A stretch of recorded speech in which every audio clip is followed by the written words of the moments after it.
19,000 ATMs have shut down across the U.S. as government prepares to roll out CBDC across the country as much as they can. And not just U.S. I mean, this is a whole worldwide agenda.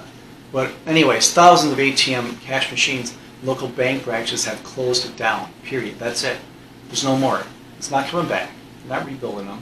They're not going to put more ATM machines out there. ATM machines are going to be something of the public phones, the phone booths, that kind of stuff that used to exist, no longer do. It's the same thing that's going to happen now. I know nowadays, look back at it, I'm like, I really wish I didn't have a cell phone, and I wish that they had all these public phones. All these phones everywhere. I'd much rather have that. Why?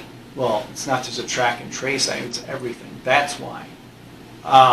It just costs so much money to have these phones too. It's ridiculous. If you're just going to an ATM to get cash, to use your cell phone, or excuse me, an ATM, anywhere you want to get cash because you don't have enough on you or whatever, that's a reality we have, a luxury we have right now that's not going to be here. Back like then, you could just go to any payphone. There was payphones on the streets, it was on the corners. There was payphones in Target, there was payphones in other stores, Sears, there's payphones everywhere. They were everywhere. And all you needed was a quarter or two, maybe $1 worth of quarters. Pop them in there and make your calls. You don't sit on it forever. There was payphones all over at the airport too. There wasn't a problem with that. There was not a problem with that. Well, they made it a problem now. And the problem is that people have gone along with it and decided this is what they want. And they've given the control, and they put the elites, the politicians, the banksters at more of the control and the wheel of this whole agenda they have, this prison system, prison state they're working on. So the role of digital rollout of digital surveillance, central bank digital currencies, that's here, it's coming, they're working on it. Right now, I mean, it's being implemented small. You don't see it much, but it is. In the background, it's happening right now. So, excuse for shutting, listen to this. The excuse for shutting down ATMs a few years ago was because of COVID germs and spreading on the cash. So if you have COVID germs on the cash you give to someone else, they're going to get COVID. That was their whole thing to it. So that didn't really, I mean, when they first brought that up, there was a lot of people worried about that. And that's fine. That's not everything I've heard or learned or know or believe. Because I know, first of all, it's a whole other fugazi thing in itself. But that was what they tried to do. That was why they tried to do that, along with there was a cash shortage and, fill out the blank, whatever they want to do, try to fit their full agenda at the time.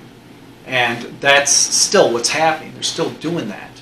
And this ATM thing is a part of it. And soon you'll see more and more banks closing, no matter what the excuse is. They're going to say because they couldn't stay open or because they want to make better for you and it's for your safety, it's for your convenience, so they did this and that.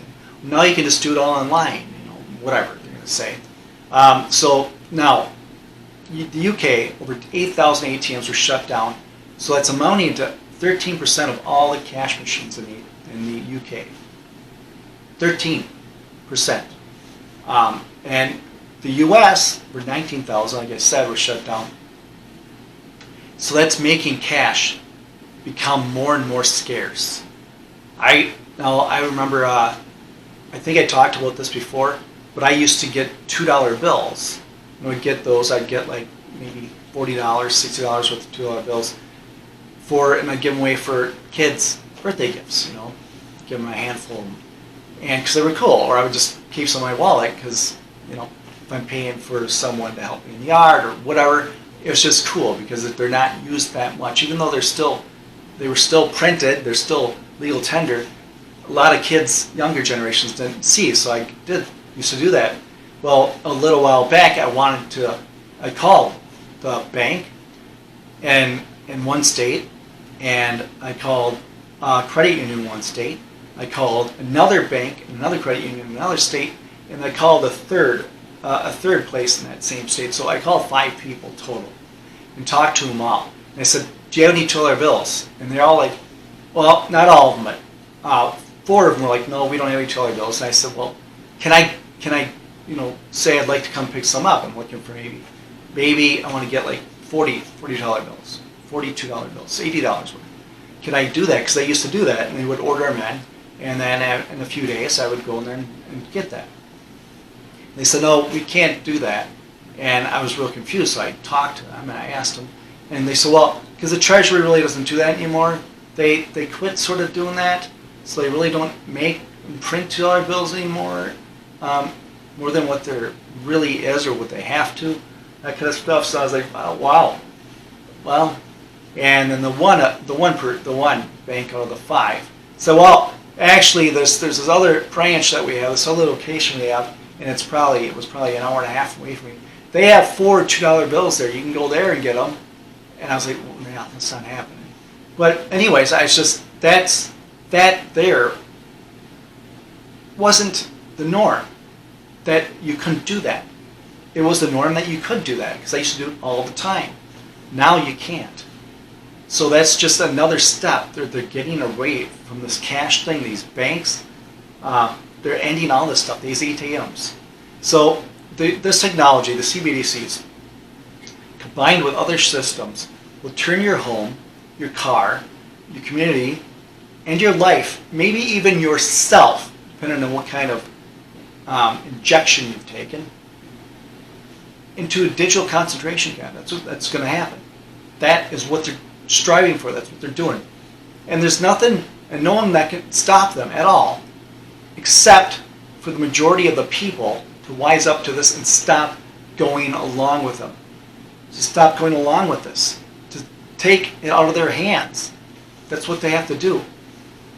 So at the end of any type of freedom that we have now, that will be gone. The end of it will be there. That will be the end of any type of freedom we have. And yes, people don't understand that. They're like, "Oh yeah, just keep talking." But once it's gone, it's not coming back. Then you will realize it's not the same thing, but it's sort of the same sentiment of you have someone in your life, whether they're a parent, a friend, a family member, whatever, someone, a loved one, your life, but you haven't talked to them for maybe 6 months. You talk to them all the time before that, because now, the last 6 months, something happened, you guys got a little static, that kind of stuff, so you just haven't really talked for the last 6 months. And then that person passes away. That person passes away.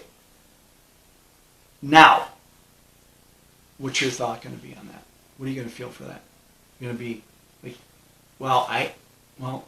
there's nothing I can do. I wish I could go back and fix it. I wish I could go back and it wasn't that big of a deal. I wish I could go back and talk to them. I wish I could go back and hug them. I wish I could go back and X, Y, Z.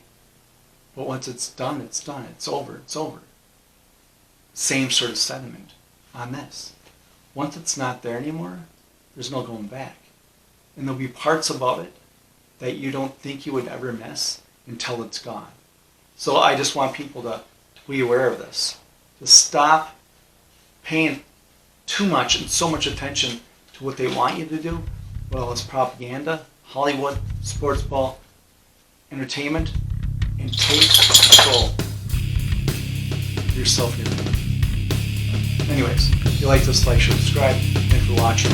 As always, stay vigilant. So.